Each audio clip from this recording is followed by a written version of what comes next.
या दोन गोष्टींमुळे जग तुम्हाला ओळखते. तुमच्याजवळ सर्व काही असताना तुम्ही दाखवलेला रुबाब आणि तुमच्याजवळ काहीच नसताना तुम्ही बाळगलेला संयम. हे जीवन, हे आयुष्य आपल्याला एकदाच मिळते.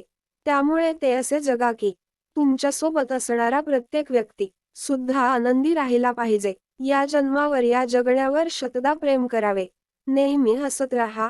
हा सुंदर जन्म पुन्हा नाही जगावे तर छत्रपती शिवाजी महाराजांसारखे. शत्रू कोणीही असो, कितीही मोठा असो, कितीही बलवान असो, त्याला बिनधास्त सामोरे जायचे आणि आपला विजय हासिल करायचा. हर हर महादेव. जिंकणे म्हणजे नेहमी फक्त पहिला येणे असे नाही. एखादी गोष्ट पूर्वीपेक्षा जास्त चांगली करणे म्हणजेच जिंकणे होय.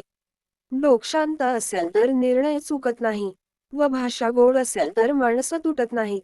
भूक आहे तेवढे खाणे ही प्रकृती, भूक आहे त्यापेक्षा जास्त खाणे ही विकृती आणि वेळेप्रसंगी स्वतः उपाशी राहून दुसऱ्याची भूक भागवणे ही संस्कृती.